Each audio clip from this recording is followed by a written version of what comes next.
Decía antes una compañera, ¿no? O tú misma, que quizá podemos caer en una especie de redundar la estigmatización si el panorama que describimos no es excesivamente halagüeño. Bueno, yo pienso más que la única manera de transformar la realidad es intentando conocerla lo más posible, ¿no? O lo más profundamente.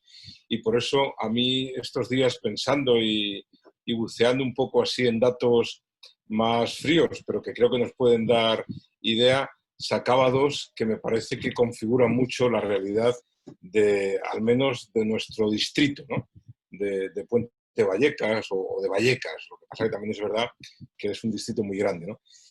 El primero es que es el distrito respecto al distrito más rico que podríamos decir de Madrid, que sería el barrio de Chamberí, tres cuartas partes. Quiero decir que estamos hablando, junto con Usera, del distrito económicamente más empobrecido de la ciudad, ¿no? Y esto es así. Digo, yo no sé si esto es estigmatizar a los vallecanos o a las vallecanas, pero es un dato, me parece, muy elocuente de cómo se está viviendo todo lo que tiene que ver con la educación y de posibilidades de afrontar, ¿no? Evidentemente, la capacidad educativa que podamos tener cualquiera de las que estamos aquí es diferente si estamos en unas realidades u otras. Eso creo que es evidente, ¿no? Y luego otro dato que lo intuyes, lo ves, por mucha chavalería que conoces, pero que cuando así en frío te lo dicen las estadísticas, a mí me ha, como, ¿no? como que a mí me ha hecho daño, y por eso lo quería ofrecer aquí también, es que somos de los distritos, quizá el mayor en Madrid, con casi un cuarto por ciento, o sea, un 25% de fracaso escolar en la etapa obligatoria, ¿no? Quiero decir que yo pensaba qué institución, qué empresa o qué sector social ante una realidad en donde el 25% de los miembros fracasan, se queda impasible, ¿no? En una empresa, en una institución, en una asociación, en nuestro propio trabajo, como está aquí Pablo y escribe bien, pues podemos poner ejemplo. Quiero decir, si Pablo de su trabajo, el 25% fuese un desastre, imagino que habría desmontado la empresa que dice que le cuesta bastante mantener, ¿no? Bueno, pues como que esos dos datos a mí me parece que configuran mucho la realidad desde la que hablamos, ¿no? Y decíais aquí, nuestra experiencia también es que hay como, como dos elementos que condicionan mucho, por tanto, esa educación, esa capacidad que tenemos las personas de empaparnos de lo que nos aporte, ¿no? Primero la pobreza, y eso no es nuevo, ¿no? Es verdad que esta situación de confinamiento a lo mejor ha puesto sobre la mesa o sobre el imaginario social realidades muy gravosas, pero eso se venía viviendo y lo veníamos conociendo hace mucho tiempo, ¿no? Quiere decir que cuando a nosotros nos pasa, por ejemplo, aunque lo apunte luego, ¿no? En el apoyo escolar, pues muchas veces muchos niños te cuentan, ¿no? Pues es que en una situación de absoluta inseguridad, de incertidumbre tremenda ante si mañana en mi casa va a haber para comer o no, en una situación como estamos viviendo mucho alrededor nuestro, de viviendas muy pequeñas, eso lo extrapolamos a la barbaridad en época del confinamiento, en donde están viviendo a lo mejor tres familias, una negra africana, otra latina de un país y otra centroamericana, ¿no? Digo, bueno, pues realidades que pueden ser muy ricas y efectivamente yo creo que si fuésemos capaces de acompañar desde otras condiciones vitales económicas sería muy enriquecedor, pero que muchas veces eso se torna como situaciones de agresividad y de dificultad, especialmente para los críos más jóvenes y desde luego para, como apuntaba, no me acuerdo antes si Marta o quién, para los sectores más vulnerables, ¿no? Eso yo creo que es muy importante tenerlo presente y eso no es nuevo, ¿no? Yo me acuerdo cuando nosotros empezamos, pues que muchos niños se rebotaban en el cole, porque claro, pues si tú estabas viviendo en las condiciones que estabas viviendo, por mucho empeño y profesionalidad, que no lo dudo, ¿no?, de la profesora al profesor, por explicarte la invasión de la península ibérica por parte de los godos, yo no sé si la invadieron los godos, pero bueno, por ahí anduvieron, pues claro, el niño, ante eso que le explican, que no tiene absolutamente nada que ver con sus necesidades, sus precariedades y lo que configura la vida, pues claro, me parece que eso va disociando, que yo creo que es uno de los problemas grandes, disociando los elementos de oferta educativa en la escuela, los institutos, de la vida de esta chavalería o de esta juventud, ¿no? Y luego, por otro lado, también nosotros nos estamos encontrando, y cada vez más, una dificultad que yo creo que es tremendamente malévola, ¿no? Porque me parece que sería y que debiera ser perfectamente arreglable, y es la dificultad, sobre todo, de los niños a la hora de familias migrantes recién llegados, a la hora de incorporarse al ámbito escolar y, por ejemplo, que no haya empadronamiento, ¿no? Nosotros ahí tenemos unas peleas continuamente con la administración municipal, porque, por dos cosas. Primero, porque está el problema de que no todos los que vivimos en Madrid nos podemos empadronar de la misma manera. Segundo, porque entiendo que hay un derecho primario y que luego a veces también nos llenamos la boca, y es el interés superior del menor, y el interés superior del menor, que además es una obligación, es que esté escolarizado, ¿no? Y nos estamos encontrando, y aquí en Vallecas, al menos en la zona nuestra entre vías, muchísimas familias que no tienen posibilidad, porque no les deja la administración, de llevar a sus criaturas al colegio porque no están empadronados, cuando entiendo que pues sería un poco el símil de la sanidad. Pues tú vas con la cabeza abierta y bueno, entiendo que urgencias te debe curar y luego ya te pide la documentación que sea, ¿no?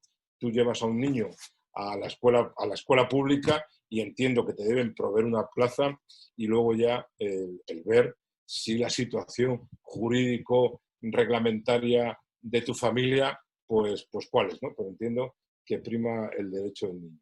Y luego otra cosa, por ir acabando, no, todavía me queda, me he equivocado, he visto el 7 y pensé que eran ya 17 minutos. Otro elemento que nos parece que también crea cierta dificultad y que va en colación a lo que decía antes, ¿no? Muchas familias viviendo situaciones de hacinamiento y de diversidad, que es enriquecedor, pero la diversidad es enriquecedora cuando no se nos impone por motivo de pobreza y cuando la diversidad también va acompañada de otra serie de instrumentos. Si no, yo creo que la diversidad muy fácilmente se puede transformar, y de hecho uno de nuestros miedos son que esas diversidades se acaben transformando en conflictos, en odios y en segregaciones, ¿no?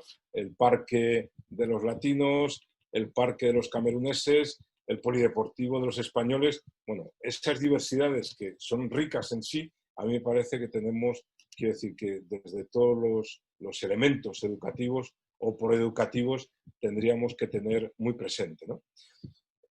Otra clave que nosotros nos estamos encontrando y que nos parece que es importante también, al menos, vuelvo a repetir, desde nuestro ventanuco de la parroquia, que es pequeñito y bueno, pues nos permite hacer un poco de análisis, pero no sé si es extrapolable, es que, claro, muchas familias, especialmente los más pequeños, ¿no? No solo el problema ha venido, que también por eso que se ha llamado, ¿no?, la brecha digital, por tener dificultades de acceso, pues por las bandas de los internetes, porque no se tenían tablet.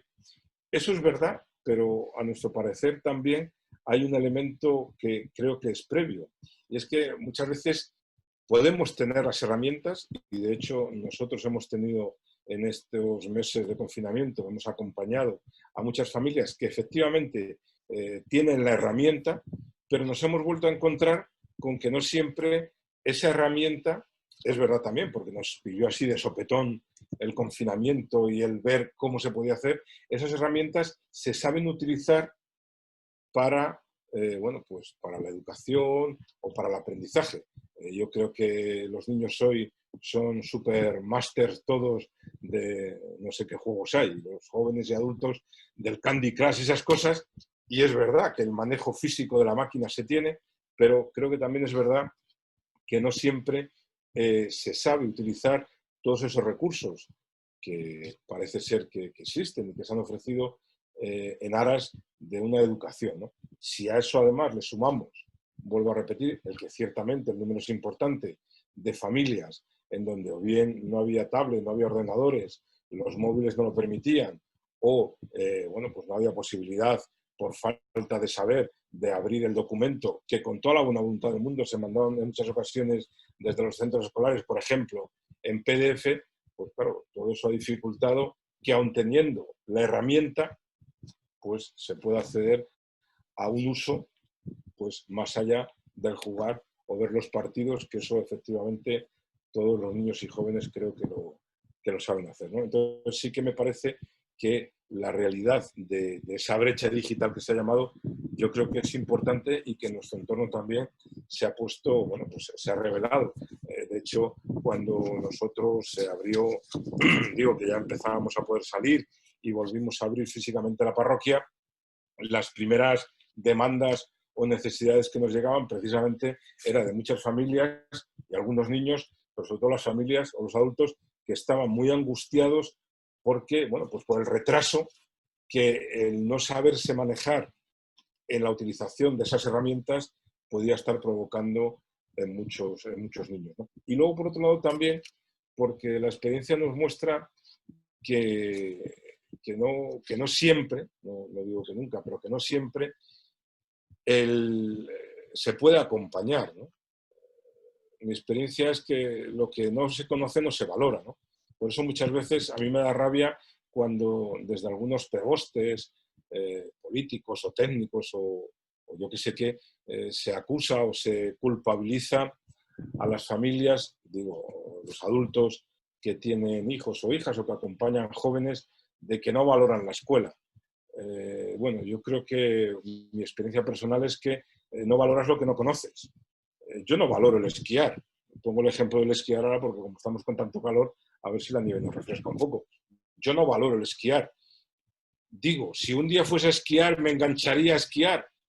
Pues lo mismo, pero ahora mismo tú me hablas de ir a esquiar y no es una cosa en la que yo ponga los esfuerzos a mi alcance, porque no lo conozco, porque, bueno, pues porque no me interesa, ¿no? Entonces a mí me parece que en lo educativo también muchas veces el acompañar a los niños o a los jóvenes debe presuponer, o debiera presuponer también, acompañar a esos adultos que muchas veces están con estas personas, con estas criaturas chicas o estos jovencillos y que, bueno, pues no lo valoran precisamente porque no lo conocen y el desconocimiento puede abundar, digo, el desconocimiento de los mayores puede abundar precisamente en que, bueno, pues que los niños se encuentren o se vean, sí, no se vean animados a, bueno, pues a todo ese tipo de actividades y todo ese tipo de, bueno, pues de descubrimientos que a todos nos ha hecho el descubrir un libro o el acercarte a un documental o el ver el periódico, aunque sea solo de deportes, que, bueno, pues que te narra una historia, ¿no? Yo creo o creemos que en eso nos parece que es importante también incidir, ¿no? El acompañamiento, sobre todo, lo estamos viendo, ¿no? Sobre todo a los niños por vulnerabilidad de edad y a los jóvenes, nosotros ahí en estos años con mucha experiencia o con mucho acompañamiento, no sé si experiencia, con mucho acompañamiento de jóvenes migrantes, como señalaba aquí la compañera, bueno, pues lo que nos está haciendo es que efectivamente somos capaces, creo que como toda tarea educativa, somos capaces de acompañar el apasionamiento por aprender si nosotros también compartimos esa pasión, esa inquietud o esa necesidad de descubrir, ¿no? Si no, pues me parece que es harto difícil. Y eso creo que en nuestro entorno de Vallecas ocurre mucho, ¿no? Con unos índices de, no sé si de analfabetismo también, pero de precariedad cultural importante, ¿no? Que creo que eso dificulta aún más, pues precisamente ese acompañamiento. Y luego también me parece que hay otro elemento y es que no sabemos o no somos capaces de cuantificar, pero nos parece que quizá, y eso que en Vallecas me parece que podemos no solo estar orgullosos de ser vallecanos, sino orgullosos, que me parece que es uno de los distritos o de los barrios donde el tejido social menos se ha resentido en aquellos años pasados y en esta situación. Quiero decir que Vallecas, el barrio, con un tejido social potente y un tejido asociativo muy importante, con todo y con eso echamos de menos pues, una oferta cultural desde el ámbito público mucho más diversa, mucho más importante, ¿no? Que nos parece que redundaría y que facilitaría precisamente el que esos sectores pues, pudiesen ir acercándose a esas realidades precisamente para descubrir lo que a veces desde los colegios o desde las asociaciones o desde los institutos no somos capaces de favorecer, ¿no? Y desde luego teniendo presente además que al menos en la zona, desde luego de Entrevías, El Pozo y Palomeras, pues hay efectivamente centros que yo creo que podrían aprovecharse más si cabe pues para todo este tipo de actividades, desde exhibición de películas hasta otro tipo de actividades, si quieres, pues más de literatura u otro tipo de actividades que hoy tienen mucho más que ver con las nuevas formas de enseñar, pues desde la matemática hasta la física, ¿no? Que a muchos cuando éramos chicos se nos atragantaba, ¿no? Por eso, y ya acabo, sí que me parece que la situación vuelve a poner sobre la mesa que a mayor precariedad o a mayor dificultad socioeconómica, los elementos educativos se resienten de una manera mayor y exponencial, y yo creo que en eso, tristemente, pues Vallecas es un distrito donde la precariedad económica y las situaciones de empobrecimiento tan altas creo que favorece o colabora en que las situaciones de fracaso escolar, de precariedad cultural y por tanto de dificultad de muchos niños y de muchos jóvenes poder seguir otros caminos diferentes a los de sus mayores, pues se hace un poco más cuesta arriba. Y esto sería en esta primera parte lo que podríamos aportar. Muchas gracias, Javier. Muy buena introducción. Lidia, cuando quieras. A ver, ¿tienes qué? Compañero Javier, ¿me escuchas?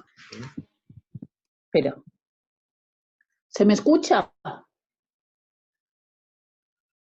¿Me escucháis? Sí, sí, Lidia, disculpa. Ahora Vale, te escucho vale. perfectamente. Vale, Sandra.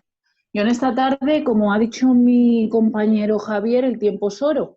Entonces yo no quiero desaprovechar ni uno de mis 10 minutos. Sí empezar antes de decir y explicar como mediadora social intercultural en colegios del distrito de Puente de Vallecas lo que me he encontrado en el estado de alarma, sí que quería dedicar un minuto a hablar sobre la mujer gitana, porque yo soy mujer y soy gitana. Y es de lo que más orgullosa me siento. Y en un minuto intentar romper estereotipos y prejuicios con los que me encuentro cada día. Me encuentro con el estereotipo, sobre todo en distritos como el Puente Vallecas, de que la mujer gitana no estudia, no tiene formación, la mujer gitana se suele casar muy joven y tener hijos muy joven. Y yo en esta tarde me presento como mujer gitana con formación, como mujer gitana con empleo, como mujer gitana que he elegido tener a mi hija y a mi hijo a la edad que yo he querido, cuando he querido y con quien he querido, y decir que todo lo que rodea y todos los estereotipos y prejuicios que rodean a la mujer gitana no son, porque sí, habrá mujeres gitanas que cumplan con esos prejuicios o estereotipos, pero no es cultura gitana, no es porque sean gitanas, es por lo que les rodea, es por la pobreza que hay en sus casas y por la falta de oportunidades, y porque a lo mejor en su día no tuvieron personas que las apoyaron y las empoderaron, como yo he tenido la suerte de tener, para hoy, a día de hoy, estar donde estoy. Y decir que la mujer gitana tiene mucho que dar. Y a día de hoy, en la actualidad, os puedo asegurar que hay mujeres trabajando, mujeres gitanas en todos los ámbitos. En los hospitales ya tenemos enfermeras y médicas, tenemos estudiantes de medicina que son mujeres gitanas, tenemos mujeres abogadas, tenemos mujeres técnicas de igualdad en el movimiento asociativo, y tenemos referentes, y en política, en partidos políticos también han entrado mujeres gitanas. Yo quiero dejar en esta tarde esa imagen, una imagen clara de que la mujer gitana está ahí, está de cara en la sociedad y que tenemos muchísimo que dar y que detrás nuestra irán nuestras hijas y irán muchas más niñas gitanas por las que luchamos, porque ya hay profesionales en los centros de educación como yo que luchamos por esas niñas gitanas que a lo mejor no tienen un contexto en su familia que las empodere y las ayude. Ya estamos nosotras para ir, para empujar y para que al día de mañana nos explicar con qué me encuentro yo como mediadora en mis coles cuando salta el estado de alarma. A ver, como ya bien ha dicho Sandra, cuando ha empezado y me ha presentado, mi papel como mediadora es mediar en conflictos y ser el puente entre dos partes que no se entienden. Y cuando salta el estado de alarma, pues lo primero que se me pasa por la cabeza es, Dios mío, si tengo trabajo ahora, no sé con lo que me voy a encontrar. ¿Y qué me encuentro? Pues que el COVID-19 y el corte de clases presenciales no han hecho otra cosa que acrecentar la brecha social que ya existía. Me encuentro con que mis familias carecen de herramientas digitales adecuadas para que los chavorrillos y chavorrillas, para que nuestros niños y niñas se puedan conectar con sus profes y seguir las clases desde su casa. Y es fuerte porque son muchas familias las que tienen esta desconexión total, se encuentran incomunicados. Y por otro lado, también me resulta muy fuerte el llamar a las familias para ver qué situación tienen con la brecha digital, con el tema que a lo mejor solo hay un móvil, o familias que ni siquiera móvil, es que no tenían ni un móvil en casa, que llamaba a la prima para que me poder hablar con la mamá de otra niña.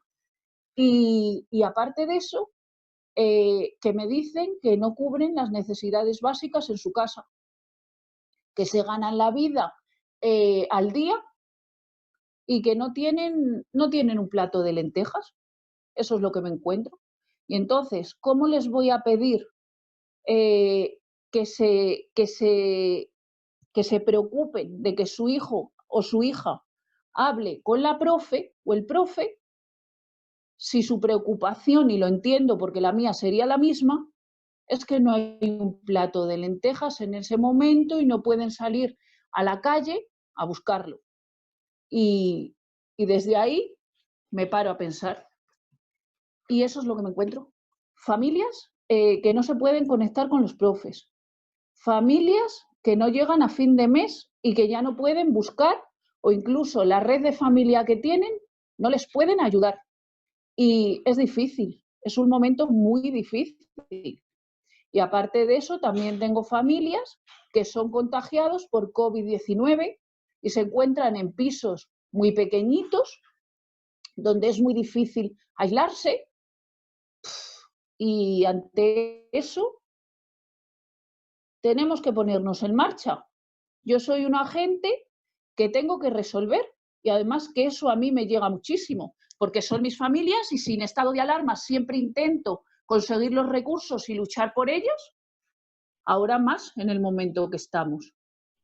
Y es que no os quiero decir todavía cómo me puso a funcionar, esa es mi segunda parte, pero sí deciros que ha sido un momento difícil, que ha habido familias incomunicadas en el estado de alarma, que he intentado derivar a familias, a entidades para que las ayudasen y estaban colapsadas. Y cuando llegaban a atenderlas les pedían papeles. Y yo decía, madre mía, si has tardado en atenderla 15 días y ahora encima le pides papeles, ya llevan un mes que no hay comida en casa.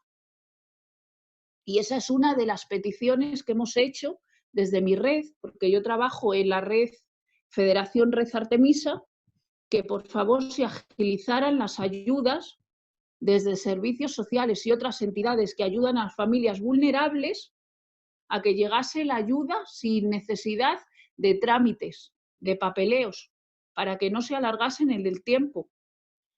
y difícil.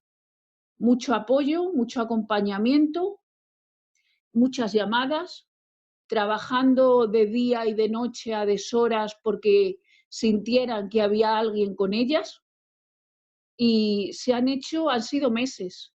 A mí el confinamiento en el distrito del Puente Vallecas se me han hecho años, porque era muy complicado el día a día.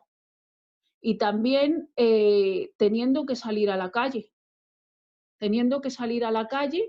a poner mi granito de arena, y como yo, mis compañeras.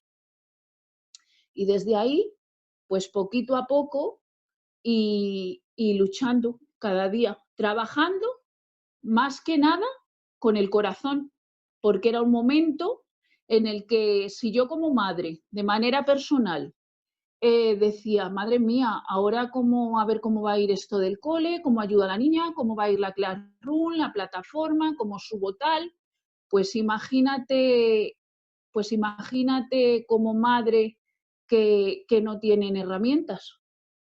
Entonces, difícil, difícil. Un trabajo desde el corazón, desde el cariño. Se ha hecho todo lo que se ha pedido. Los colegios del distrito Puente Vallecas en los que trabajo y las familias desde los AFAS de mis centros, ha sido un trabajo incansable de ayuda, y yo creo que aquí podemos poner como lema una frase que es el pueblo salva al pueblo. En un momento de estado de alarma donde todo estaba paralizado, mis familias han comido por las ayudas que les han proporcionado otras familias del cole y que les han llevado hasta la puerta de casa. Y yo creo que de momento ya he expuesto con qué me he encontrado. Y luego pues os seguiré contando desde este punto, más concretamente, cómo hemos ido gestionando, cómo nos hemos coordinado, y la red que se ha ido creando tan bonita en Vallecas, y el resultado y el proyecto de cara al nuevo curso 2021 para seguir apoyando a las familias vulnerables del distrito Puente Vallecas. Gracias. Muchas gracias, Lidia. Seguimos con ese último lema que nos has dejado de solo el pueblo salva al pueblo, para seguir mirando al pueblo y que nos comenten las compañeras del colectivo de familias por la escuela pública cuál es la realidad que se han encontrado esas familias. Así que cuando queráis, tengo aquí preparado también cuando me digáis comparto el diagnóstico. Sí, más tarde. Muchas gracias, Sandra. Bueno, gracias a todos. La verdad es que estoy muy emocionada por este debate. Primero por compartir diálogo con Lidia y Javier. Les admiro un montón. De hecho, escuchando a Lidia siempre me emociono. Y luego porque, aunque sea julio, me parece un debate fundamental. Estamos cansados, necesitamos descanso, pero esto de la nueva normalidad creo que no es como que volvemos a lo de antes, sino que es un paréntesis, que virus, pandemia y educación han venido para estar un tiempo largo. Entonces es muy importante pensar qué ha pasado para que no vuelva a pasar. Y ahora, desde las autoridades educativas, se está escribiendo lo que va a pasar. Entonces, este tipo de debates, aunque sean chiquititos, me parecen fundamentales.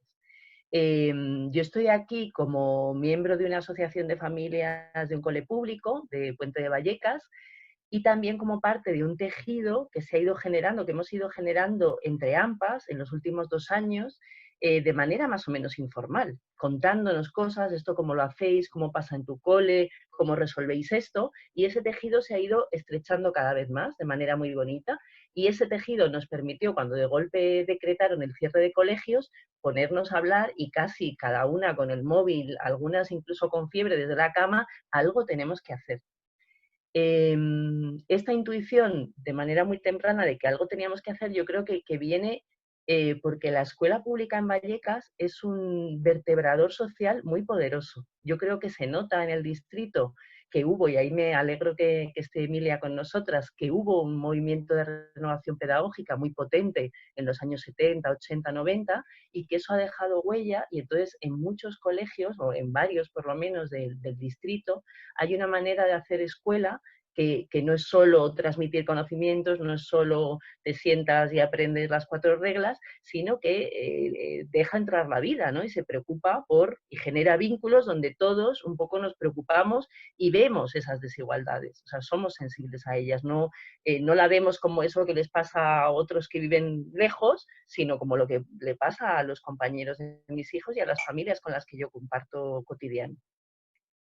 Entonces, bueno, desde ese contexto, yo creo que de manera muy temprana vimos cosas de las que ya han hablado Lidia y Javier, no me voy a extender, pero bueno, o que han sido muy visibles, como el cierre de los colegios suponía el fin de una comida regular que tenían niños y niñas garantizada, los que tenían beca Remi. La beca Remi se sustituyó por la opción nefasta del telepizza, pero todo el mundo olvidó la reducción de aporte de comedor que tienen otros niños, que también es una cantidad considerable, y esos niños se quedaron de la noche a la mañana sin ese aporte. En muchos colegios, justo porque están organizados como comunidad, estamos organizados como comunidad escolar, hay también otros aportes nutricionales, se dan desayunos, se dan meriendas, hay como una organización para que eso suceda.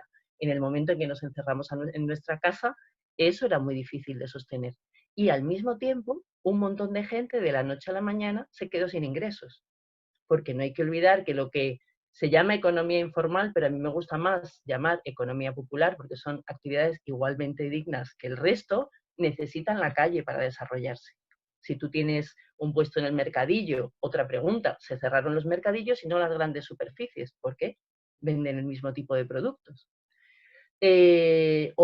Recogida de cartones, recogida de chatarra, o mismo la muchísima gente que vive de las actividades educativas de manera precaria, por lo tanto sin contrato, con facturación de autónomos, y que también de la noche a la mañana quedaron sin ingresos. Entonces, cierre de colegios, se cierra un montón de aporte de comida que tenían niños y niñas, y muchas familias ven cortados de golpe los ingresos y no saben de qué van a vivir. Y no hay un horizonte claro.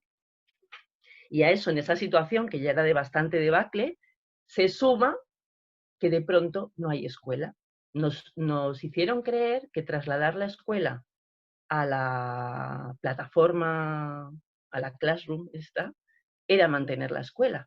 Pero para nosotras, reconociendo el esfuerzo inmenso que han hecho los profesores, porque yo creo que han trabajado mucho más de su jornada escolar, de su jornada laboral, hay muy pocos que se hayan limitado a su jornada laboral. De hecho, los niños han estado desescolarizados y su avance educativo ha dependido del apoyo que podían dar las familias que estaban con teletrabajo o intentando buscar algún modo de sobrevivir. Familias que estaban con labores domésticas mucho más abundantes porque estaba toda la chavalería en casa, y familias que a lo mejor algunas estaban con enfermedad propia o de familiares cercanos, con procesos de duelo, en una situación muy compleja. Se ha hablado mucho, bueno, eso yo creo que lo ha explicado muy bien Javi, se ha hablado mucho de la brecha digital, de que no hay suficientes tablets. Repartir tablets no vale, porque no es solo saber utilizar el dispositivo, que la mayoría de chavales efectivamente se manejan con los dispositivos, pero es que no hay una alfabetización digital en el sentido de tener filtros para lo que lees en Internet. ¿De qué fuente me fío, no? O incluso pensar que en educación infantil una tablet suple algo, que va a suplir en niños que están todavía como despertando, y donde hay que desarrollar más otros aspectos como lo psicomotor, el canto. ¿Qué puedes hacer con una tablet? Es muy limitado. Entonces, en realidad, esa vulneración del derecho a la educación, si se ha suplido, es con las familias, lo que las familias han podido, con cierto apoyo del profesorado. ¿En qué medida sí que ha habido mucho profesorado que ha contrarrestado esta tendencia a la desescolarización, que yo creo que hay que llamarla así para llamar a las cosas por su nombre, que ha contrarrestado haciendo cosas que excedían lo que se le estaba pidiendo desde la administración? Profesorado que se ha ido casa a casa a repartir material escolar para que los niños tuvieran libros, para que tuvieran cuadernos, para que tuvieran lápices, plastilina, cosas con las que poder hacer. Maestros que han llamado casa a casa para ver cómo estás, qué necesitáis. Maestros que han usado los dispositivos para hacer asamblea. Pero eso no se les marcó desde la institución educativa y tampoco se les amparó.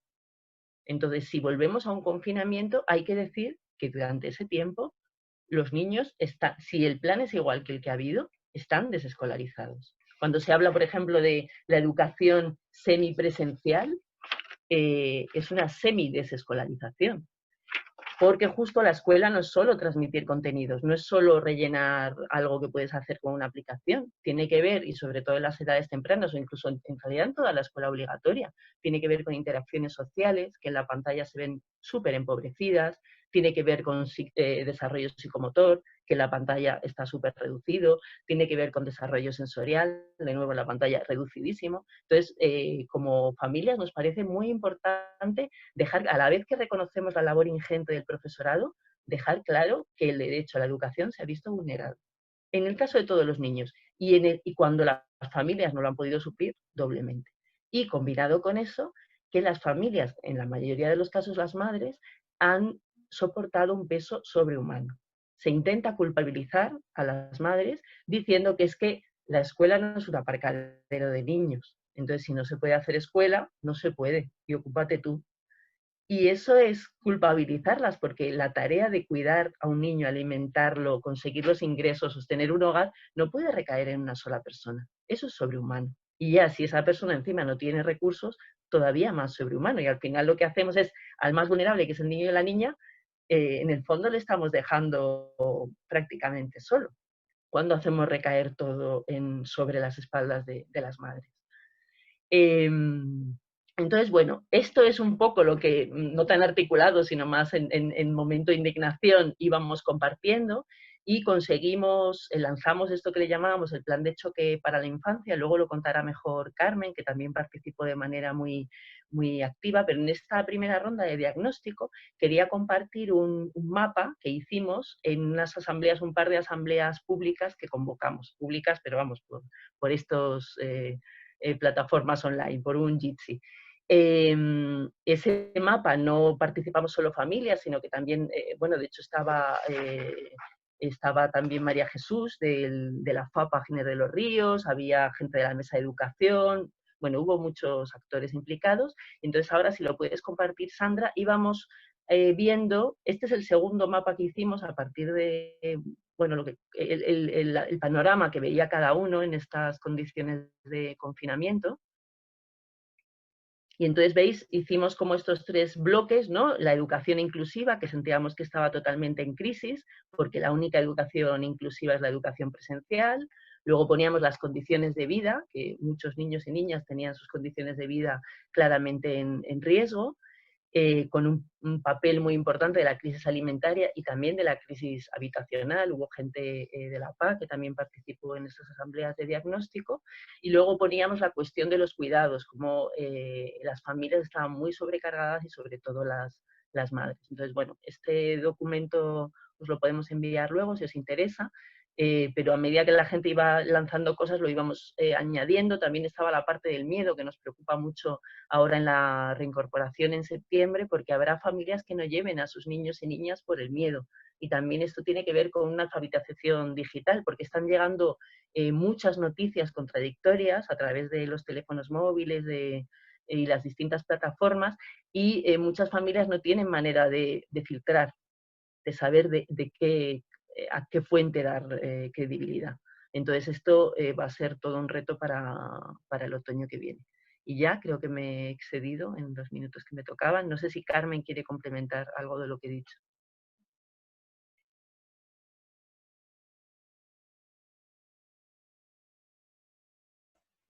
Carmen, no sé si quieres...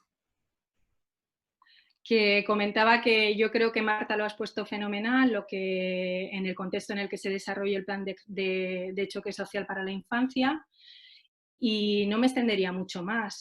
Creo que el diagnóstico que ha expuesto a través de la ilustración es muy práctico, muy pragmático, porque se ve de manera muy gráfica cuáles eran las preocupaciones de muchos colectivos que formaron parte del plan de choque en las asambleas que hicimos. Y a raíz de ese diagnóstico se fueron haciendo todas las acciones que luego pues ya os comentaré, ¿no? De todo lo que se ha ido desarrollando a raíz de ese primer inicio, de esa primera intuición acerca de que la crisis sanitaria se iba a transformar en una crisis social, de la que ya además teníamos referentes anteriores, pero que se ha vislumbrado exponencialmente a lo que nosotros podíamos intuir en un inicio, ¿no? Entonces, pues bueno, yo creo que así dejarlo como está y seguir con el planteamiento de la reunión. Gracias, Carmen. Pues vamos a abrir la segunda ronda y os lanzo una pregunta. Si problemas complejos no pueden ser resueltos por una sola persona, ¿no? Un poco al hilo de la reflexión que hacía Marta, ¿qué podemos hacer las personas? ¿Cómo podemos organizarnos? ¿Qué cosas hemos puesto en marcha durante este confinamiento? Que además provoca, ¿no?, esa separación, incrementa ese distanciamiento social. ¿Qué cosas vemos que siguen siendo necesarias poner en marcha? Y devuelvo la pregunta en el mismo orden que antes, Javier, después Lidia, y acabamos con las compañeras del colectivo de familias por la escuela pública. Todo tuyo, Javier. Nosotros poquito, digo, porque somos pocos y porque no sé si bueno o regular, pero hay algo que nos dificulta todo y es el no podernos encontrar. Somos muy de achuchón y muy de presencia, entonces nos desbarató. Con respecto a los más pequeños, se suspendió todo y no tuvimos más constancia hasta que pasó y ya nos pudimos volver a ver, que como decía antes, se asumió el que muchos niños, sobre todo, me parece que desde que podemos empezar a salir hasta que formalmente acaba el cole, creo que pasan 3 semanas, ¿no? Bueno, pues las 3 semanas por las mañanas se organizó apoyo escolar en la parroquia y bueno, pues era un poco la excusa era el apoyo escolar, porque la verdad es que los niños lo que estaban como locos era por salir, por jugar. Bueno, digo los niños, es la excusa. Estábamos todos como locos porque los niños nos diesen la excusa para encontrarnos, para quitarnos las mascarillas y para podernos echar unas risas. Pero bueno, fue lo que hicimos. Con respecto a más mayores, sobre todo a migrantes, bueno, pues ahí sí que, como otra gente, pues sí que a través del móvil y esas cosas, pues sí que por parte de los profes y profas voluntarios que durante todo el curso, o el pequeñito curso que tuvimos, fueron acompañando a esta gente, pues sí que se intentó seguir un poco ese acompañamiento telefónico y de ir mandando actividades, ¿no? Sobre todo lo que hicimos también, porque, bueno, pues más allá de, aunque no es directo al problema, pero sí que es un daño colateral, más allá de todos los anuncios que se hicieron y de todas las fotos que se propagaron del famoso IFEMA, bueno, pues es verdad que en Madrid quedó muchísima gente en calle, ¿no? Y bueno, pues ahí lo que fuimos es intentando recolocar con familias que acogieron y gracias a, señalaba antes Lidia, me parece, a que una vez más yo creo que el confinamiento ha puesto sobre la mesa la genialidad y generosidad de la ciudadanía, muchas veces frente a la racanez y a veces la falta de seriedad en la clase política. Bueno, pues sí que lo que hicimos fue pagar muchas pensiones. Tampoco era fácil en esos momentos encontrar plazas de pensiones, pero algunas, sobre todo en Usera y Villaverde, mantuvieron abiertas las puertas y bueno, pues acompañar a la gente para que el confinamiento en la calle no no agravase mucho más ni su situación sanitaria, ni la sanidad pública que tanto se hablaba, ni esas situaciones de exclusión o de dificultad de integración que tenía, ¿no? Es poquillo, digo poquillo lo que hicimos, y bueno, luego sí que, tampoco es directamente, pero por señalarlo si cabe, bueno, pues sí que hubo mucho, porque físicamente la parroquia no está abierta, pero sí que arbitramos ahí tanto los móviles como direcciones de correo, y sí que hubo muchísima demanda también del barrio, pero de muchos lugares, pero del barrio, muchísima demanda, por un lado, de derecho y de abogadas de extranjería, porque la gente, pues desde tarjetas que no se renovaron, citas que se perdieron, vamos, que se suspendieron, hasta también es verdad que llegó mucha situación de consultas de derecho laboral, ¿no? por los ERTEs y por despidos. Fue lo que hicimos en el confinamiento. Muchas gracias. Lidia, cuando quieras. Podemos hablar también de cosas que hemos notado que son acciones que han sido ausentes, no ausencias, cosas que nos gustaría que hubieran pasado a modo de convocatoria, ¿no? Para animar a que vengan en septiembre, a que empiecen a organizarse. Digo, cosas que he visto, cosas que hemos hecho desde nuestra organización y iniciativas para el año que viene, ausencias que he notado. Lidia. Podemos volver a la normalidad de las desigualdades. Que de cara al nuevo curso 2021, por desgracia no sabemos lo que nos vamos a encontrar, pero dentro de la dificultad que todos estamos viviendo en este momento, que los centros, en los coles, se trabaje con cada familia de una manera individual, observando, valorando el contexto en el que viven cada niño y cada niña, que las entidades que tienen que ponerse en marcha para ayudar a las familias vulnerables y a paliar tanto la brecha digital como el problema de no tener alimentos en casa, si esto vuelve a pasar, estén en primera línea desde el minuto cero, que no tarde en llegar la ayuda, que todos de los errores se aprende, de las dificultades se sale, pero si nos vuelve a pasar, y aunque no nos volvamos a confinar, estamos viviendo un momento difícil y en septiembre lo vamos a seguir viviendo.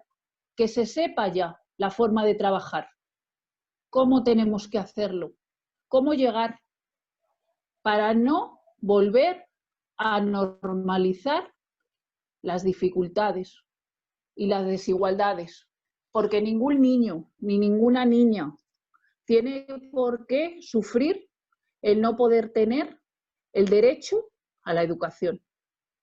Ya está. Gracias, Sandra. Sí, Marta. Me permito interrumpir un momento para pedirle a Lidia que cuente lo muchísimo que ha hecho, que yo lo he visto, pero el resto no. Sí, además... Pues voy a contar un testimonio, lo voy a contar como testimonio, pero voy a hablar también de Marta Malo, porque yo he actuado, pero detrás de mí hay mucha gente, y entre ellas está Marta Malo en primera línea. Para el pueblo gitano, cuando fallece un familiar, es muy importante, y en ese momento de alarma, en este estado de alarma, muchas familias gitanas han perdido familiares, y el vestirse de negro, el conseguir un pantalón o una camiseta, era fácil. Si no lo tiene tu hermana, lo tiene tu prima, incluso una vecina, se lo pides en ese momento. Pero había una cosa que no se podía conseguir, que eran los pañuelos del luto. Y entonces, porque no había tiendas para comprar la tela y tal, y yo sentía que estas familias lo estaban pasando muy mal psicológicamente por no poder poner en su cuello ese pañuelo que pasa a ser de pañuelo a un símbolo del duelo, de la pena y que lo llevan como un orgullo en honor a ese familiar perdido, a esa pérdida. Entonces yo me puse en contacto con Marta Malo y le dije, mira, tengo familias que han sufrido pérdidas y me gustaría, no sé si lo podríamos conseguir, el poderles poner el pañuelo en el cuello. Y Marta Malo fue una de las personas que consiguió las telas. Otra persona cosió las telas, su madre, una persona mayor, cosió los pañuelos, me los pasaron y yo pude poner en un estado de alarma esos pañuelos negros que simbolizan el duelo y el descanso a esas familias de etnia gitana. Me lo agradecieron infinitamente. Cuento este testimonio porque detrás de mí hay muchas personas que no son gitanas y que nos ayudan a caminar cada día, a luchar, a seguir. Y hoy doy las gracias a Marta Malo y a un equipo de personas que tengo detrás y que me ayudan cada día a luchar por mi pueblo y por las niñas y los niños cada día. Aparte de eso, pues lo que decía Marta Malo, ir a la ventana. Yo creo que me he quedado yo con el apodo de la ventana en el tiempo del estado de alarma. Ir a la ventana a darles bolis y lápices, ir a la ventana a dar el paquete de macarrones, ir a la ventana a decirles qué pasa, cómo estáis, por favor, si hay contagiado uno, aunque sea el piso muy pequeño, encerraros como podáis, por favor. Y esos momentos en el que hay que salir a la calle. Hay que salir a la calle y la verdad es que no me arrepiento, que me siento privilegiada del trabajo que tengo, de las funciones que tengo y de las personas que tengo detrás. Porque gracias al trabajo que hacemos en equipo se van a conseguir objetivos. Objetivos como en que en un plazo corto, no largo, a corto plazo encontremos niñas y niños formados que han cogido la herramienta de la educación para ser libres, para formarse, conseguir ese puesto de trabajo y elegir dónde van, elegir dónde quieren ir con sus vidas. Y detrás de esos niños vamos a estar nosotras. Vallecas es muy fuerte. Vallecas es muy fuerte. Y ahora en el estado de alarma se ha visto el poder y la fuerza que tiene Vallecas. Y creo que si hay algún estereotipo no positivo que rodee Vallecas, se rompe, se ha roto totalmente, se ha roto. Y ha quedado claro que el distrito Puente Vallecas es un distrito fuerte, con unión, con diversidad, que suma en positivo, totalmente. Que suma en positivo, que nos enriquecemos unas de otros y que tenemos que seguir así. Que nos queda mucho por luchar, que nos queda mucho por currar y que merece la pena. Que yo lo veo cada día y que voy a seguir luchando yo, mi equipo, que creo en el enriquecimiento de la diversidad cultural, que la fusión de las culturas es lo mejor que se puede vivir y que nada, y que a por ello, y que todo lo que hago se queda corto para lo que tendría que hacer, porque tanto mis familias como el equipo que me rodea se merecen aún más de lo que hago. Gracias, chicas, y gracias, Marta. Te quiero.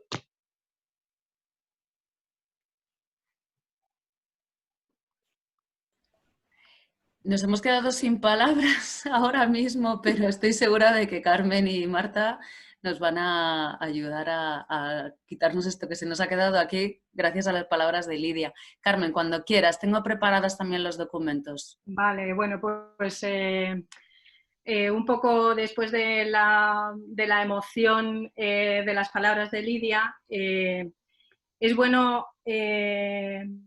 ahondar en la necesidad de entretejer y de hacer redes.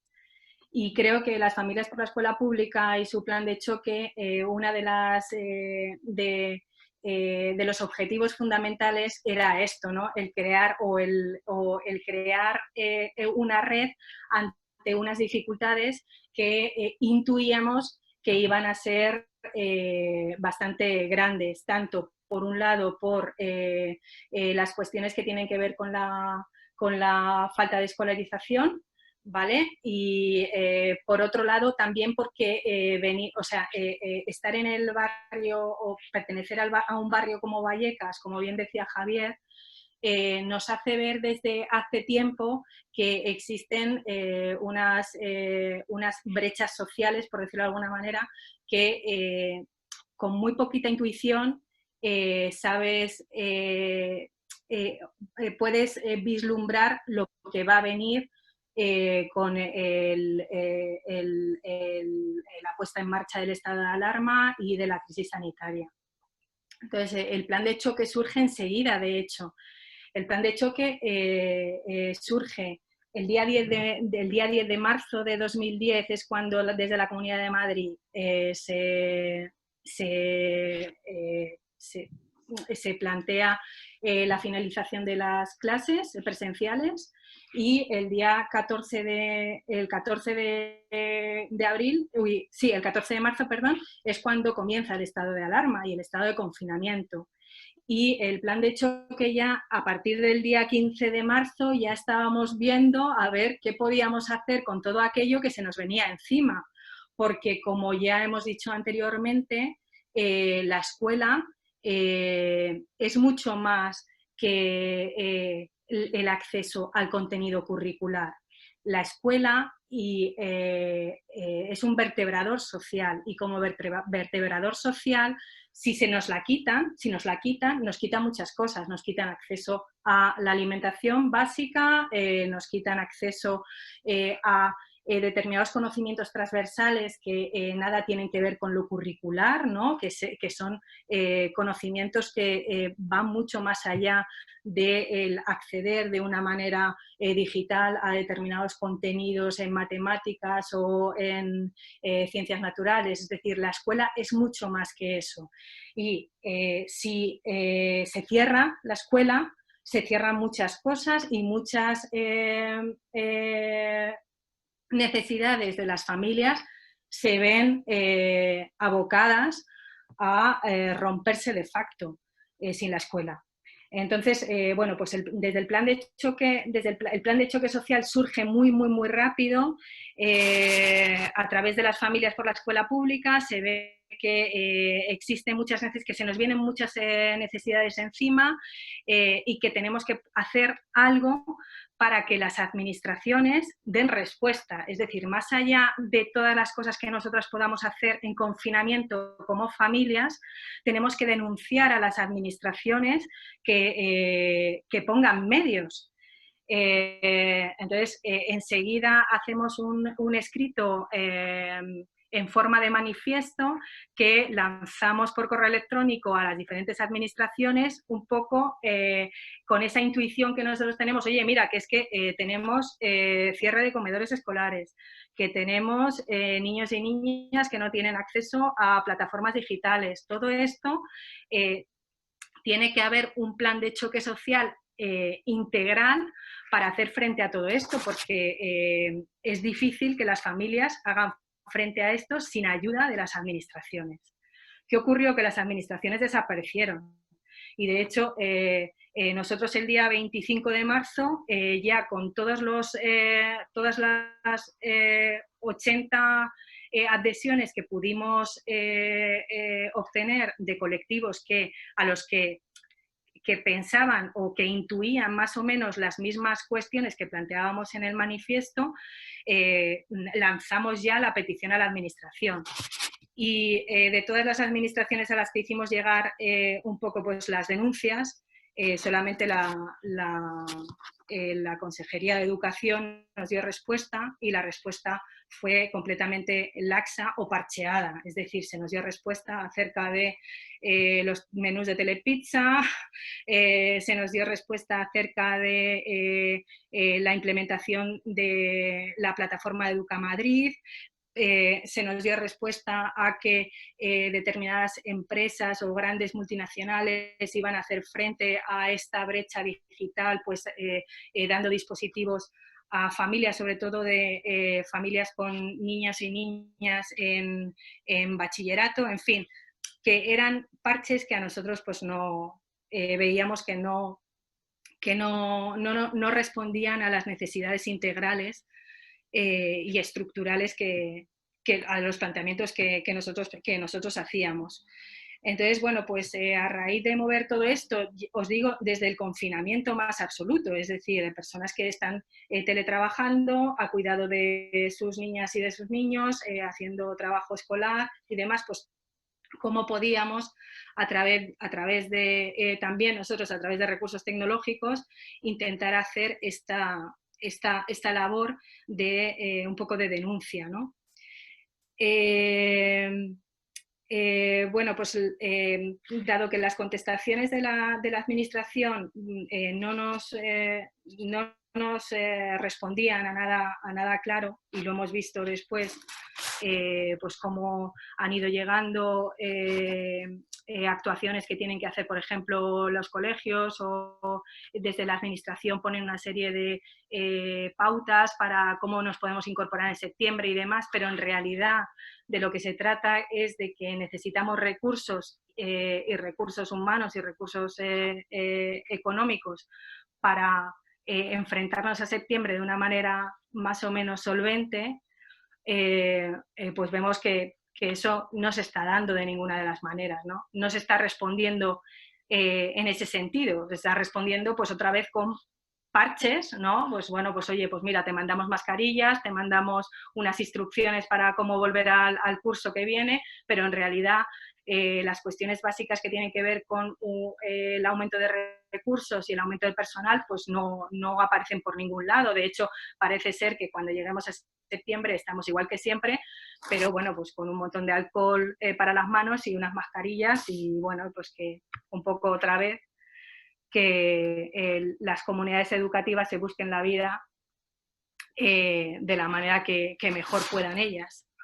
A raíz del plan de choque y de toda la evolución, porque estamos hablando de que el plan de choque tuvo dos partes, ¿no? Una parte en confinamiento y luego una parte en la que se empezó a levantar el confinamiento y empezaron las fases estas de desescalada y bueno, pues ya nos podíamos juntar un poco más o podíamos salir un poco pues con los críos a la calle y demás, y podíamos hacer otro tipo de acciones, pero vamos, que el plan de choque fundamentalmente el diagnóstico que ha planteado antes Marta surgió de acciones que se hacían a través de asambleas virtuales. Yo no sé, Sandra, si pones el cartel que surgió a raíz de la última asamblea que tuvimos ya a raíz del plan de choque. Muchas fueron los colectivos que se sumaron a las asambleas, y muchos de esos colectivos habían hecho por su parte diferentes acciones, ¿no? Pero nosotros concluimos como una especie de marco común de referencia en el que los diferentes colectivos nos podíamos sentir un poco reflejados en nuestras reivindicaciones, cualquiera que fuese el colectivo que reivindicara, ¿no? Pero sí que teníamos como una especie de 3 líneas de acción fundamental, garantistas de los derechos fundamentales de la infancia, y que se tenían que cubrir en nuestras reivindicaciones posteriores. Estas acciones tenían que ver con las garantías de las condiciones de vida. Los niños y las niñas y los jóvenes deberían tener sus primeras necesidades cubiertas, tanto de alimentación, vivienda y suministros básicos, entre los que hay que incluir el acceso a dispositivos electrónicos y a conexión a Internet. La escuela pública, la escuela presente y la escuela esencial como otro bloque, ¿no? Donde la educación es un servicio público fundamental de compensación de desigualdades y de cohesión ciudadana, y como tal debería estar en el centro de las prioridades de la reconstrucción junto con la sanidad. Otra de las conclusiones es que la única educación real es la educación presencial. Y luego también otro estado de la cuestión que tiene que ver con los cuidados como también centro de la reconstrucción. A raíz de de estos 3 bloques han surgido numerosas iniciativas ya un poco después bueno, durante el confinamiento y después del confinamiento. Con respecto a la escuela pública presente y esencial, muy vinculado a la garantía de las condiciones de vida y muy vinculado también a lo que hablaba Lidia, han surgido durante el confinamiento los grupos de apoyo de los centros escolares, en los que diferentes personas integrantes de las comunidades educativas han hecho frente a las necesidades de aquellas familias que necesitaban ayuda básica. Y con ayuda básica estamos hablando que necesitaban comer. Eran cosas muy básicas que se veían cubiertas por la escuela, en cierto sentido, se veían cubiertas por la escuela, pero que llegado el confinamiento, pues se quedan al descubierto. Y entonces estas redes de estos grupos de apoyo de los centros escolares tienen que ver mucho con el plan de choque social para la infancia y surgen en este contexto de confinamiento. Después del confinamiento, a raíz de que el plan de choque social para la infancia, al final lo que reclaman las administraciones fundamentalmente son recursos públicos. Que todas estas ayudas que estamos pidiendo a nivel europeo y demás sean revertidas sobre los servicios públicos, tanto los sanitarios, para no tener que volver a soportar una crisis sanitaria con lo que hemos vivido, o la que hemos vivido, y también tiene que ver con la educación pública. Es mucho más, o sea, tiene que ver también con los recursos sociales y con muchas cuestiones que están entramadas en los servicios públicos generales.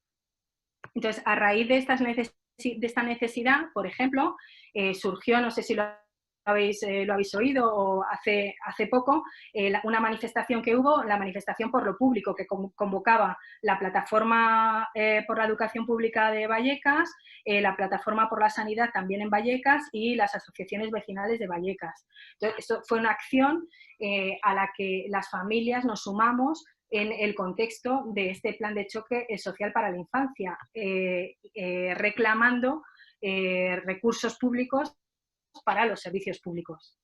Y bueno, pues también con respecto a dónde nos encontramos ahora, en qué punto nos encontramos, de ver que en septiembre volvemos otra vez a encontrar a lo mejor rebrotes y otra vez pensamientos sobre con nuevos confinamientos, pues también surgen toda una serie de movimientos o iniciativas que intentan plantear cómo podemos pedirles a la administración los recursos fundamentales para que la educación o la escuela sea esencial y presencial, ¿no? Y garantice estos derechos que se vulneraron inicialmente en marzo en la Comunidad de Madrid. A estas iniciativas, pues, lo que pretenden un poco es que las comunidades educativas estén coordinadas, tanto el profesorado como el personal no docente, que haya más recursos en el profesorado, que haya una bajada de ratios, que son reivindicaciones que ya las familias desde hace mucho tiempo venimos reclamando. Y bueno, pues un poco todas esas son acciones que se han hecho desde el confinamiento, y cuando hemos salido del confinamiento un poco pues darle un poco más de salida y de relevancia de cara a septiembre, porque creo que es inminente. No sé si, Marta, tú quieres apuntar algo. Si no, Samira quería hacer una consulta en tu turno, pero... No, que hemos hablado mucho y que abramos espacio para el debate. Venga. Pues estamos en ese momento. Ay, que me quito el... Gracias, Carmen. Tengo la documentación, entiendo que luego, si queréis, la mandamos, ¿no?, a los Sí, participantes. perfecto, perfecto. Muchísimas gracias.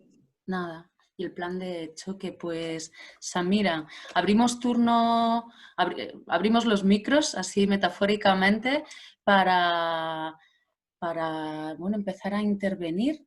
Samira, cuando quieras.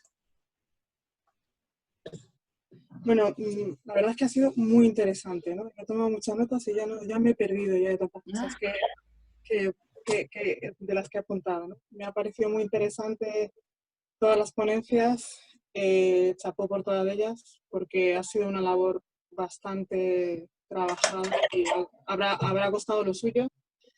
Sí que es verdad que yo puedo aportar un poquito más en cuestión de ya no solo lo vivido, sino también lo que se me ha transmitido, ¿no? Yo no soy activa, yo soy mediadora, pero no estoy activa. Pero sí que es verdad que, bueno, a través de... se oye por ahí, a través de conocidos, se han puesto en contacto conmigo, hemos visto que hay muchísimas problemáticas, ya no solo de las que se han hablado, sino también puedo incluir alguna más.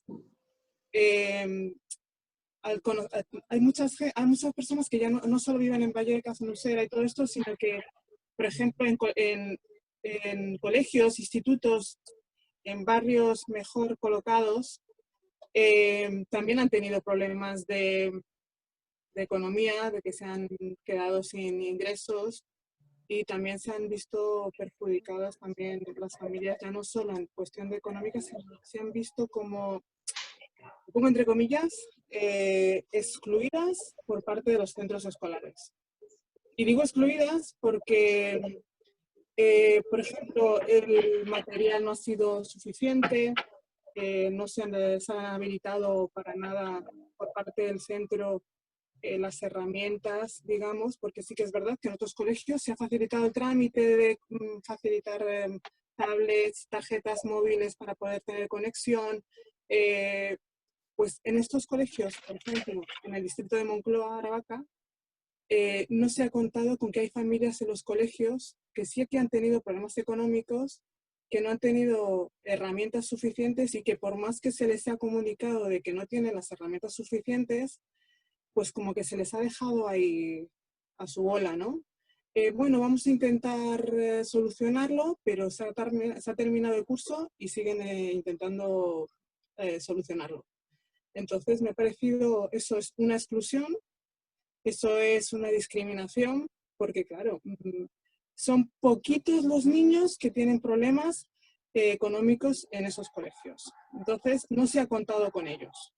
No se ha contado con que hay familias que han tenido muchos problemas, ya no solo con las redes, sino con el material, con las conexiones, y ha sido muy difícil. Claro, luego las consecuencias han sido catastróficas. Cuando han salido las evaluaciones, pues claro, pues es que no ha presentado las tareas cuando tenía que presentarlas. Claro, pero es que si no tenemos las herramientas y no tenemos los medios, pues al final no trabajan como el resto y no han conseguido llegar a la meta como es el resto de sus compañeros. Entonces, es un punto que tengo que me gustaría meter en las cosas que hay que mejorar, necesariamente mejorar para el próximo curso, ¿no? De que contar que todos los alumnos por igual tienen derecho a la misma educación, al acceso a la misma educación. Por otro lado, las tareas que se transmiten a través de las redes,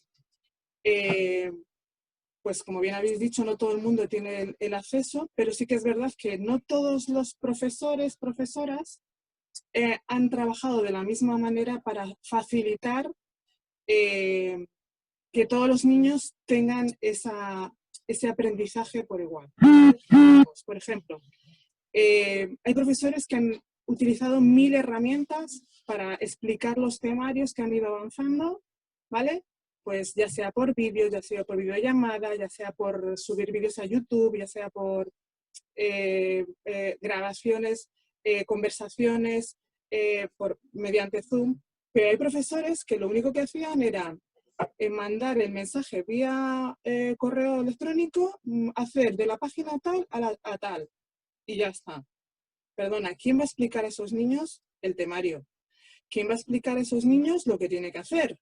Si estamos hablando de teletrabajo, el padre, madre que están teletrabajando tienen un horario también, tienen que hacer 1000 tareas a la vez, cuando eso es imposible. Luego, claro, entregar la tarea dentro de un tiempo específico, ¿vale? Y determinado.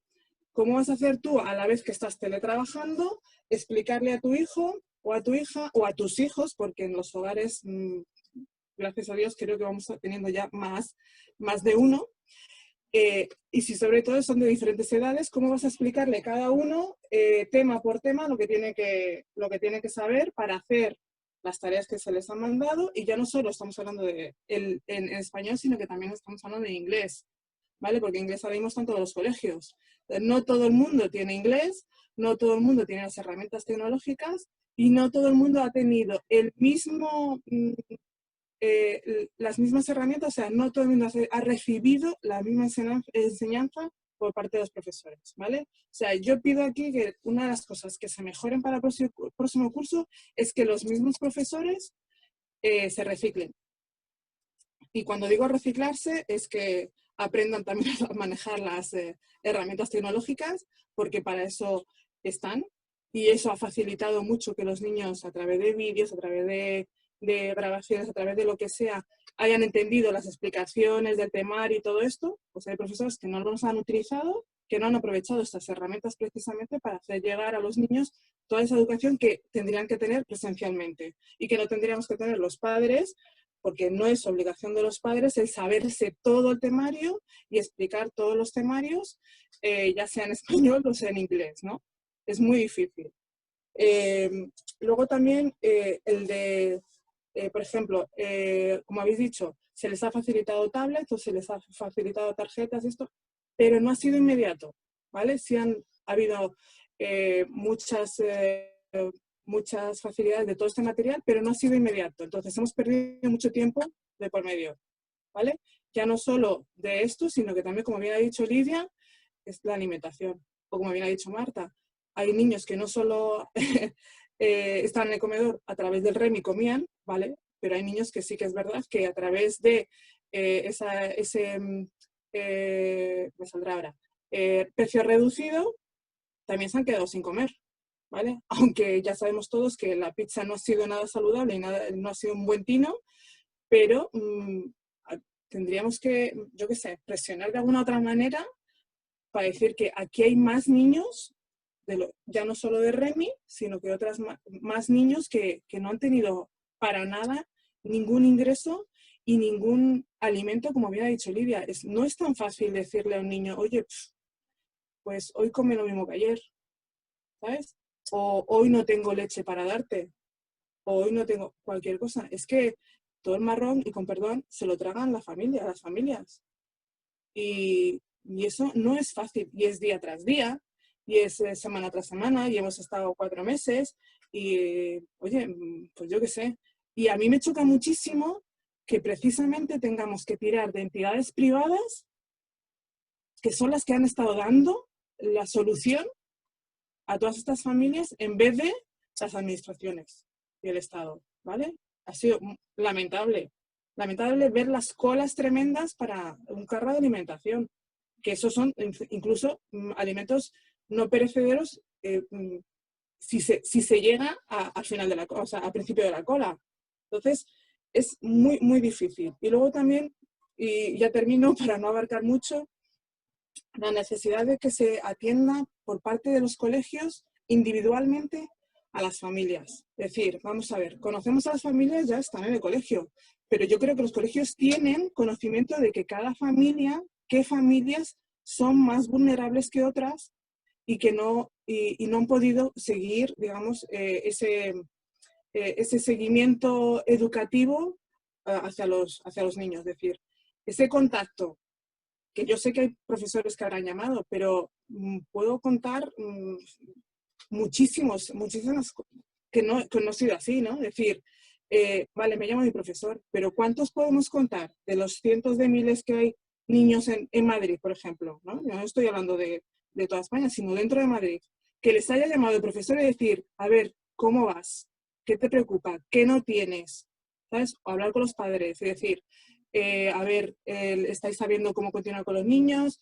¿Tenéis alguna dificultad? ¿Qué necesitáis? Y todo esto. Hay muchas familias, por no decir el 90%, que no han recibido ninguna comunicación ni una atención por parte del colegio. ¿Y eso qué ha hecho? Pues que entonces, claro, el colegio iba a su ritmo, no hacía más que mandar y mandar y mandar tareas, que para mí ha sido, creo que las tareas las han mandado con, pues yo qué sé, por terminar temario o lo que sea, que incluso han trabajado muchísimo más que estando en el colegio, ¿sabes? Entonces, es tremendo. O sea, un descontrol total por parte de los colegios que no han atendido como debería ser a todas las familias, ¿vale? Y que, bueno, ya por descontado, estos colegios que creen que no hay niños, que no hay familias en sus colegios que necesitan un refuerzo ya no solo emocional, sino económico, de herramienta, de lo que sea. Entonces, son puntos muy a tener en cuenta para el próximo curso.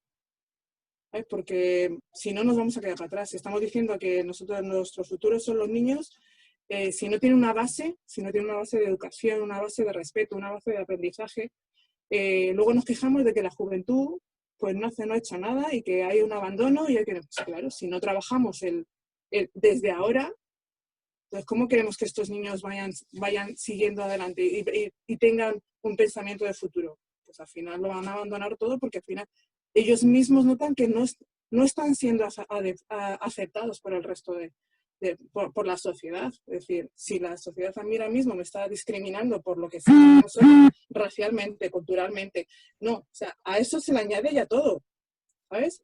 Hay que tener muchos puntos en cuenta para decir, hay que cambiar muchísimas cosas. Porque la educación es la base de nuestro futuro. Y bueno, muchas gracias. Muchas gracias, Samira. Aprovecho para despedir a Pablo. Javier también ha tenido que marcharse. Javi, el otro, eres tú, Javi. Si quieres, dale, sí, abre. Javier. No, es que me tengo que marchar, siento las urgencias. Yo lo que convendría sería, si la incertidumbre de la pandemia no nos atropella, el volver a encontrarnos, si puede ser presencialmente, para septiembre, ¿no? Y ver cómo seguir. Bueno, que me parece que no es un tema ni finiquitable ni el momento, ¿no? Entonces, bueno, que muchísimas gracias y es que me tengo que marchar y espero que nos convoques otra vez para septiembre. Sentiros convocados. Bueno, pero que alguien tiene que tirar. Yo tiro. Gracias, Javier. Gracias a vosotras. Venga, abrazo. Hasta luego. Chao. Ana, sí. Bueno, yo quiero empezar dando las gracias a ti por coordinar y a los que habéis preparado este encuentro, ¿no? Con vuestras aportaciones, y yo creo prácticamente nosotros somos una asociación muy pequeñita con 200 familias que serán aproximadamente unas 700 personas, ¿no? Entre adultos y niños refugiados. Yo solamente quiero matizar, si me permitís, así muy poquito y añadir algo que yo creo que ha faltado de lo que es el sistema educativo, ¿no? Yo creo que la pandemia, como todos habéis dicho, ha puesto, la pandemia ha continuado con el gran desajuste y la gran diferencia y la gran brecha que hay con la pobreza. En Madrid hay muchísimos pobres y el sistema educativo, ¿no? Y bueno, confluyen en el sistema educativo. Lo que nosotros venimos analizando durante este tiempo es una aportación que ha hecho Javier, que cuando vienen los refugiados la escolarización es tardía porque se prima primero el que tengan toda la documentación antes que el derecho a la educación. Entonces nos podemos encontrar con niños o con adolescentes que inician su escolarización 5 y 6 meses después de haber venido a España. 5 y 6 meses. Por ejemplo, si un niño viene en enero, pues a lo mejor no empieza hasta junio, que entra al colegio a despedirse de sus compañeros y empieza en septiembre. Esto es, vamos, es un error enorme y es uno de los fallos de nuestro sistema educativo que desde luego hay que paliar. Otro de los graves problemas que nos encontramos es las aulas de enlace. Las aulas de enlace, me figuro que todas conocéis, es para aprender español. ¿Qué ocurre? Que las aulas de enlace prioritariamente en la Comunidad de Madrid están en las escuelas concertadas, que casualmente la mayoría son bilingües. Así que nos encontramos con niños que vienen de la guerra, con una mochila y un estrés postraumático y un dolor muy grande, con una lengua completamente distinta y una grafía completamente distinta, y van a un colegio normalmente concertado, bilingüe, con 5 meses más tarde de haber llegado a este país es cuando se integran y de repente entran en un sistema a aprender un montón de asignaturas sin que haya ni un acogimiento ni un acompañamiento para toda la situación emocional, ¿no? Pues entran a aprender porque es lo que se pone en valor, que es muy importante, pero no se puede. Si yo fuera ahora mismo a Japón y me metieran de repente en una escuela japonesa, desde luego suspendería todas las asignaturas, evidentemente en el primer curso.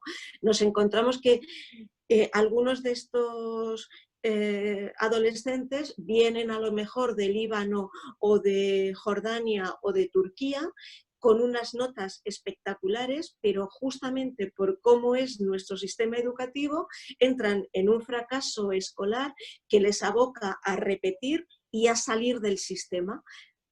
Y a los 16 años, pues la mayoría que venían a lo mejor con muy buenas notas van dirigidos a PEMAR o a una formación profesional en B, que es un recorrido enorme, que son los centros, bueno, pues que son centros de exclusividad, ¿no? Entonces, bueno, matizado esto, nosotros hemos tenido una reunión como voluntarios para ver qué es lo que podríamos hacer en este momento aprovechando la pandemia, y lo que hemos pensado es, primero, vamos a crear una asociación que se llama Apruebe y con un objetivo claro, que es denunciar todos estos temas de nuestro sistema educativo en el que se conculcan derechos. Queremos empezar a hablar no de personas vulnerables y de niños vulnerables, sino de derechos vulnerados, porque en realidad el sistema les convierte en vulnerables. Ellos per se no deberían serlo. Los niños no deberían ser vulnerables. Lo que pasa es que cuando se conculcan sus derechos, se convierten en vulnerados y por tanto entran en la vulnerabilidad, y queremos matizar mucho sobre este concepto para denunciar todos los derechos que se conculcan en los niños, en la pobreza en general, ¿no? Y nos parece que es muy importante no quedarnos solamente en la denuncia. Creo que ha habido una compañera, no sé si ha sido Carmen, que ha hablado de la formación. Nos parece que es muy importante la formación al profesorado. Creo que los profesores, la mayoría, han hecho un gran esfuerzo, pero yo creo que desconocen toda esta situación. O sea, ellos están metidos dentro de esa dinámica de la enseñanza de asignaturas y se olvidan que el niño es global, el niño no se le puede parcelar y sobre todo pues hay que trabajar las emociones. Es muy importante que se empiece a tener en cuenta las emociones, los sentimientos, los derechos de la infancia, y nos parece que por ahí es por donde debemos colaborar en la formación, en un acompañamiento, porque somos conscientes de que se está haciendo un gran esfuerzo, que los profesores, la gran mayoría, hacen un gran esfuerzo, y nosotros, que somos muy poquitos, no queremos erigirnos ni en jueces, ni lo que queremos es acompañar desde la experiencia, desde nuestra experiencia, hacer este acompañamiento. Y por último, es que voy muy rápido porque no quiero Sí, quitar os voy el a pedir tiempo. que por si hubiera alguna persona más, porque son las... Digo, Y me como ir parece cerrando, que Ana. también hemos puesto mucho en valor el tema de los cuidados. Creo que es un valor femenino. La mayoría de las que estamos en esta reunión somos mujeres, las que hemos hecho los acuerdos y el acompañamiento en esta pandemia. Yo creo que sobre todo hemos sido mujeres. Creo que se ha creado una gran sororidad. Y siguiendo también lo que ha dicho Lidia, estas mujeres que muchas van con velo y que dicen, no, es que sus maridos las tienen ahí, que ellas no tienen voz, pues no es cierto, son las mujeres las que se están implicando en ir a los colegios, ir a los institutos, hablar de la problemática de sus hijos, defender sus derechos, querer acompañarles, querer enseñarles.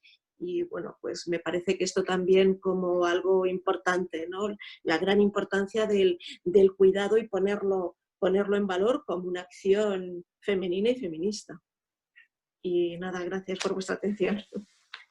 Gracias a ti, Ana, por volver a recordar que el tema de la responsabilidad de los cuidados es un tema que nos concierne a todo, aunque hay movimientos, como así lo hizo el movimiento Autonomía, Diversidad Funcional, ¿no? Que pone sobre la mesa la importancia de la fragilidad de la interdependencia. El movimiento feminista pone sobre la mesa que la corresponsabilidad en los cuidados es solo corresponsabilidad cuando estamos toda la comunidad enredados, ¿no?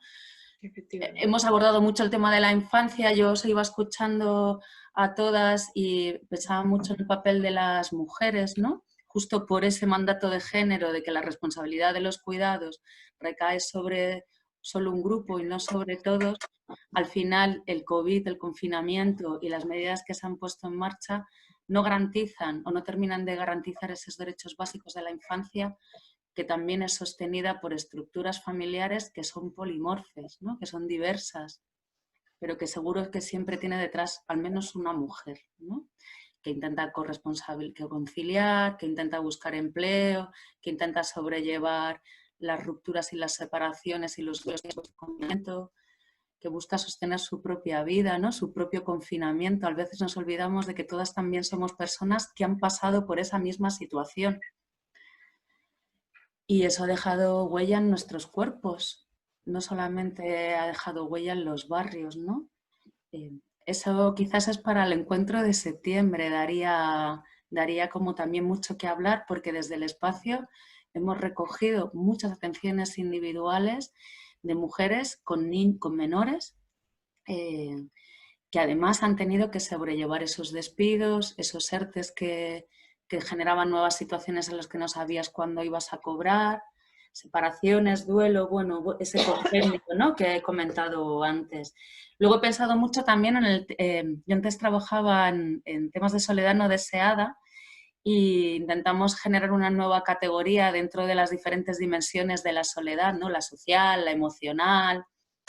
Y no se habla de la soledad institucional, que es aquella experiencia de soledad que una persona siente cuando no encuentra apoyo en aquella red de servicios institucionales que se supone que está al servicio del mantenimiento de las cosas, ¿no? Esa experiencia de soledad institucional sobre todo puede afectar a mucha gente, pero aquella que se ha enfrentado al SEPE, a la agencia tributaria, a sus trabajos, y que es una población que es poco atendida. Esto que me gustaría como devolver, no sé si a modo de cierre, si nadie más quiere intervenir, como ponernos un espejo delante de nosotras mismas para que también pongamos sobre la mesa la experiencia que hemos sentido a la hora de poner en marcha todo esto, ¿no?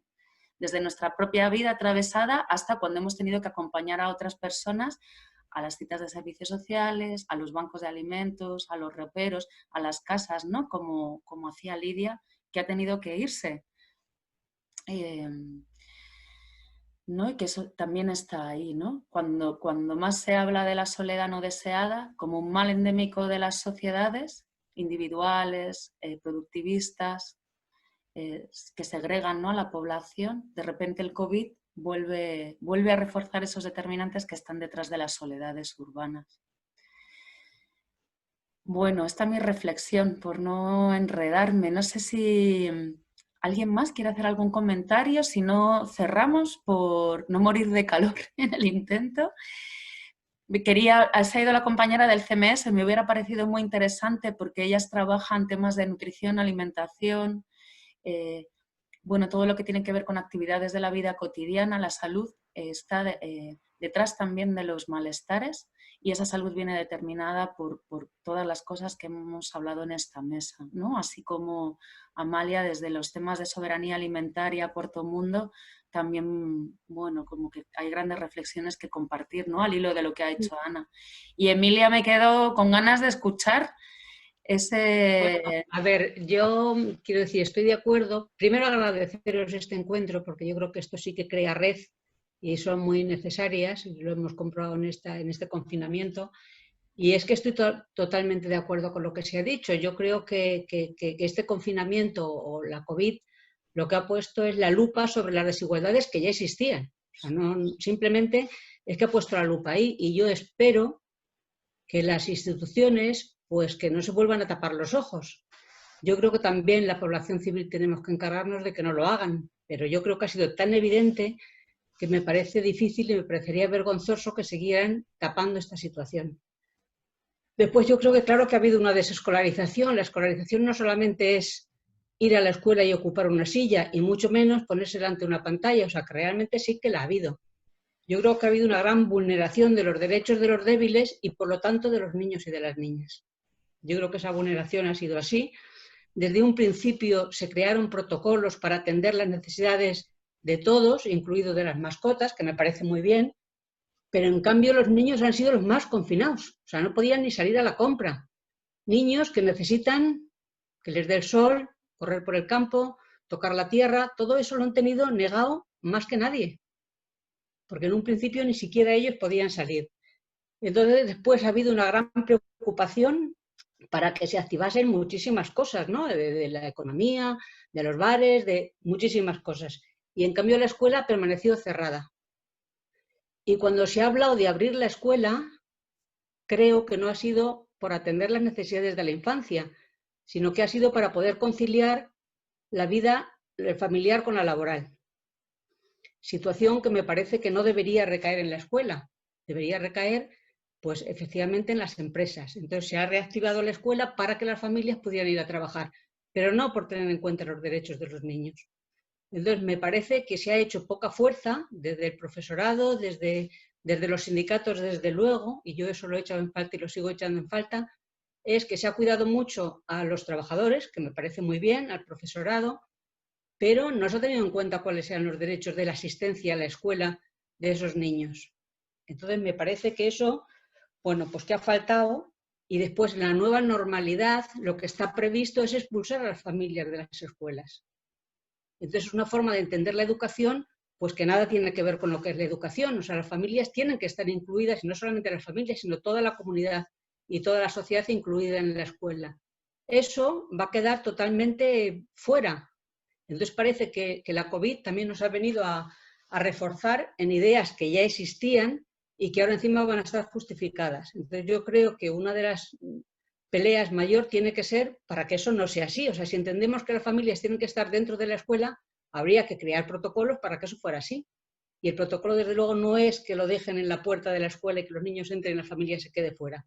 Y eso es lo previsto, o sea, que tendríamos que ver para el nuevo curso qué cosas nos parecen intolerables, como sería intolerable el volver otra vez a cerrar las escuelas o a esa educación semipresencial que dicen. en ninguna de las edades, o sea, con los más pequeños menos, pero en la enseñanza obligatoria tendría que ser algo que no se contemplase. Y mucho me temo que es lo que las instrucciones que se están dando y dejándolas en manos de los equipos directivos, pero los equipos directivos, pues algunos por miedo, otros por desconocimiento y otros por falta de implicación, que también los hay, pues me parece que ahí la institución tendría que, no sé, la comunidad que es de quien depende, tendría que implicarse mucho más, no dejarlo en manos y descargar la responsabilidad en manos de los equipos directivos. Entonces, bueno, y yo vuelvo a decir, o sea, me ha faltado la implicación de los sindicatos reivindicando esos derechos de la infancia que desde luego se han vulnerado por todas las partes.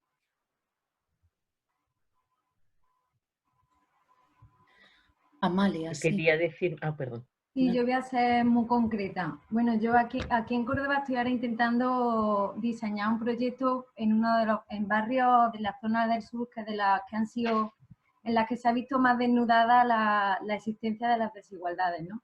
Entonces, últimamente he leído muchas cosas y en realidad hay ya muchos modelos y de hecho se han hecho estudios preguntando a los niños y a las niñas qué han sentido y cómo han vivido esta situación de confinamiento. Y en realidad el modelo es muy sencillo, es lo que se ha hablado durante todas estas 2 horas de fortalecer las redes madres, padres, los comercios de la vecindad, las escuelas, los clubes deportivos, o sea, fortalecer las redes para crear una estrategia que dé respuesta a las necesidades básicas sociales de educación y alimentación. Yo me estoy centrando solo en eso. Entonces, Francesco Tonucci, no sé si lo conocéis, Sí. Ha hecho estudios preguntándole a los niños qué han sentido y bueno, pues la idea de crear en los hogares y en las calles talleres laboratorio y utilizar las actividades domésticas cotidianas como una fuente de aprendizaje que no se va a olvidar en la vida y que se puede integrar perfectamente lo que se ve en la materia de matemáticas, sociales, educación en valores. O sea, nosotras ahora mismo tenemos que ser apoyo a la inmensidad de personas que somos responsables de que esto se transforme en hacer propuestas metodológicas, pedagógicas que de verdad hagan llegar el aprendizaje a la familia, a los niños y niñas, a los adolescentes, o sea, que en realidad es un momento para ilusionarse y sentir mucha pasión porque es muy bueno tener esta oportunidad de aportar formas de transformar el sistema educativo, que es perverso. Y ya está. Y muchísimas gracias por esta tarde tan maravillosa. A ti, Amalia. Carmen. Muchas gracias a todas las que habéis expuesto. La verdad es que ha habido también mensajes muy emocionantes y muy bonitos que han llegado bien profundo al alma, del cual además tomamos nota. Tenemos reunión la semana que viene con el consejero de Educación y lo transmitiremos. Nosotros desde la FAPA somos la representación de las familias y no dudéis nunca, nunca que si tenéis alguna duda, propuesta, inquietud, por favor, escribirnos a la FAPA porque somos la representación que lo llevamos directamente a la administración. Otra cosa es cómo funcionan los consejos escolares, la ley educativa en la que nos movemos, etcétera, etcétera, pero no será por no intentarlo. Y unidos y unidas somos más fuertes. Entonces no lo dudéis, por favor, porque la FAPA es vuestra casa. Y estoy muy de acuerdo en muchísimas cosas en las que habéis comentado. Aquí, al final, el gran olvidado, los grandes olvidados son siempre los mismos, que son los pobres niños y niñas. Nos estamos olvidando al final de los principales objetos y objetivos de la educación, ¿no? España es firmante de la Convención de los Derechos del Niño desde el año 89 y los niños tienen que ser informados porque es su derecho, tienen que ser escuchados porque es su derecho y tienen que ser tenidos en cuenta porque es su derecho. Y no lo hacen, no lo hacen. Nadie les tiene nunca en cuenta, nadie les escucha, nadie les informa. Como habéis comentado, hemos hablado con niños, los niños tienen la sensación de miedo, de inseguridad, no les están diciendo nada, no están siendo parte de este proceso que pueden tener y deben tener un papel fundamental en esta vuelta a los centros escolares, pero están ahí aparcados y no se les escucha, no se les tiene en cuenta. Las instrucciones que ha sacado la consejería dejan mucho que desear. desde todos los ámbitos, desde las medidas higiénico-sanitarias, que es lo imprescindible para una vuelta a los centros escolares, que se debe garantizar que esa vuelta sea segura, porque para nosotros lo primero, entiendo que es la seguridad y la sanidad, ¿no?, para nuestros hijos y nuestras hijas, que la vuelta sea segura, pero claro que, por supuesto, la escuela, la vuelta debe ser presencial. Una vez que esté garantizada, es la única forma y es el eje vertebrador de la sociedad y la única forma de garantizar los derechos en igualdad de oportunidades de todos los niños y niñas. Esto ha quedado en evidencia. Entonces, la administración debe hacerse responsable y debe hacerse cargo de esta brecha social, de esta brecha de género que estábamos hablando igual con el Ministerio de Políticas Sociales sobre esta necesidad de conciliación familiar y laboral que ha vuelto a quedar otra vez en evidencia, que llevamos arrastrando desde hace muchísimo tiempo, de siempre prácticamente. Hace falta unas políticas de conciliación familiar y laboral, siempre teniendo en cuenta que debe haber corresponsabilidad, porque estamos hablando que mujeres y hombres tenemos las mismas obligaciones, pero también los mismos derechos. Entonces, bueno, queda mucho por avanzar y queremos verlo de una manera positiva, que de momentos de dificultades y de crisis también hay momentos de oportunidades y tenemos que luchar, ir juntas en este camino, y para todo lo que necesitéis aquí estamos.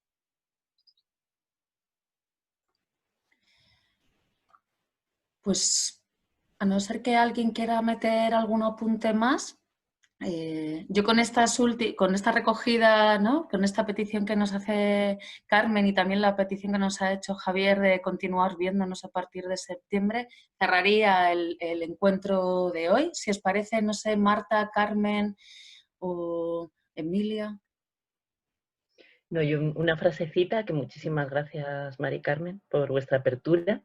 Y solo que intentemos en la vuelta no conseguir hablar desde la idea de ciudadanía y no de solo familias o solo profes, porque a mí a veces me da miedo, ¿no?, que acabemos acusándonos unos a otros.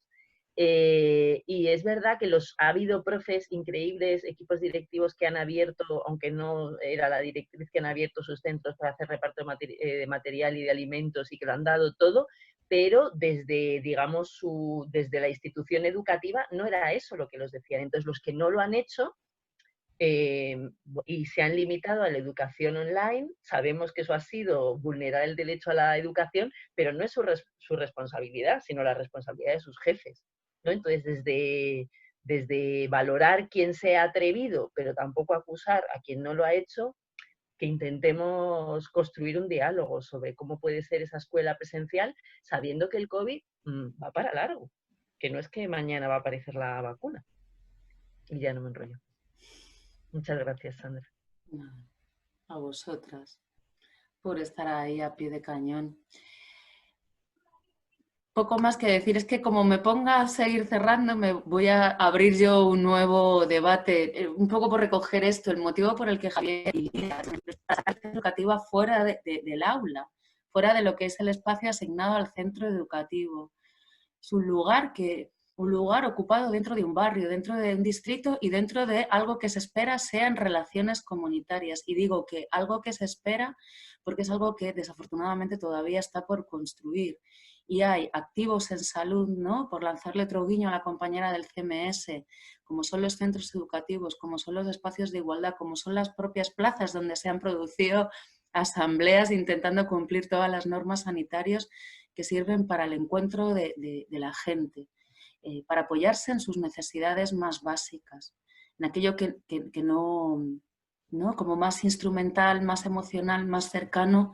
Ahí tu vecino, tu vecina, es esa persona más cercana, más próxima, más que un familiar en muchas ocasiones, porque no tienes que tirar de un teléfono. Y por supuesto las familias con las que me rodeo, en aquello que ocupa gran tiempo de mi semana, que es el centro educativo y la educación de los hijos y de las hijas, como otro lugar en el que acudir para recibir apoyo. Y hay que dejar hacer, ¿no?, esa organización popular, porque estamos viendo que funciona, ¿no?, que en muchas ocasiones no se deja hacer cuando en verdad es una práctica que espacios como este y otros que organizáis desde la FAPA o desde los propios centros educativos vemos que son útiles y con muy poco coste. Digo, que se trata solo de movilizar lo que tengo. Como al final me voy a enrollar, voy a cortar aquí. Gracias a todas. Gracias a las compañeras que habéis apoyado, a Marta, a Carmen, a Lidia, a Javier, que habéis apoyado mucho que esta mesa se haga. Que el vídeo estará colgado la semana que viene, ¿vale? Para que lo podáis difundir.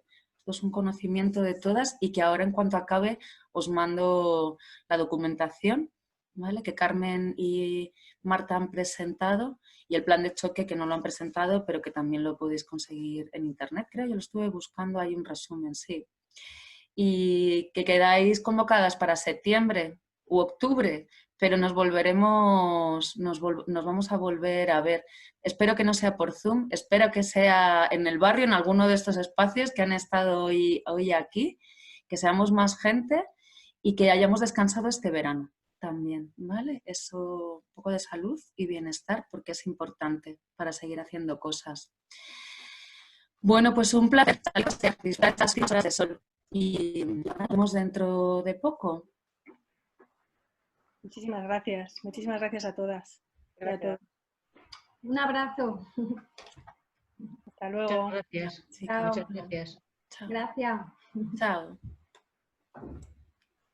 Muchas gracias. Chao, amigas. Chao.